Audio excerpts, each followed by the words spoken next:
Hello.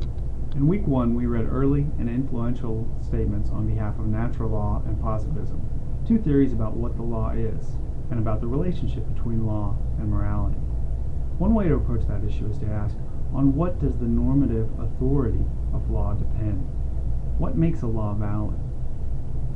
According to Aquinas, he defines the law in the 4th article of question 90. It's on page 11 in your textbook. He says, law is, quote, a certain ordinance of reason for the common good made by him who has care of the community and promulgated, unquote. Note that first feature, that law is for the common good, which is to say, it has a moral purpose. For Austin, by contrast, law is, quote, a rule laid down for the guidance of an intelligent being by an intelligent being having power over him, unquote. It's found on page 55 of your textbook. The important thing here is that threat of some harm, that idea of having power over another person, the sanction that the superior will inflict on the inferior if the command is not obeyed. Now these are just early versions of these positions that get fleshed out in a lot of different ways in later writings that we're not looking at. And the two accounts have some overlap, as we discussed in class. The crucial thing to realize, though, is that both of them approach law from the perspective of the legislator or ruler, the one who makes the law.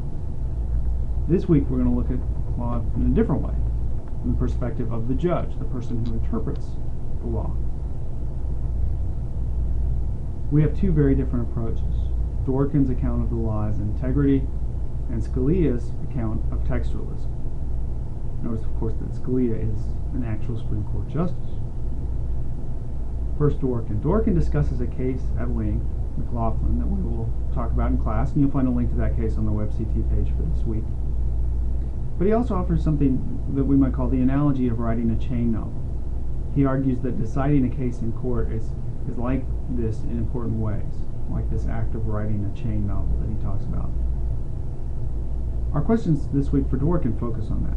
Is that a fair analogy? Are there important differences between the two activities? If there are, what are they? And how do you think Dworkin would respond to them?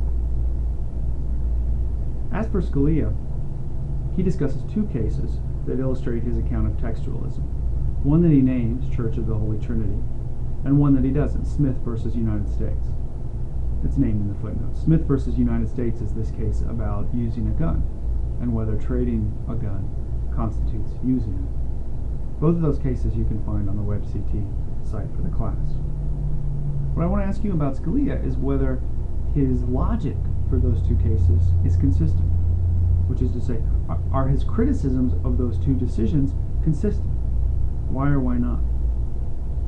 You'll find all of these questions on the discussions page for our course for week 2. Choose one of the two discussions. You don't have to do both, just do one. Choose one of those two discussions and reply to it. Notice, though, that once other students have replied, be sure to consider their answers before formulating your own. One way to think of them is if these are possible precedents and you have to decide whether or not to follow them. So you should at least situate your answer in terms of the answers that have been given before. We'll talk about a lot of things in class related to these two readings and to the cases they discuss. But online, I want you to focus on these questions. Thank you.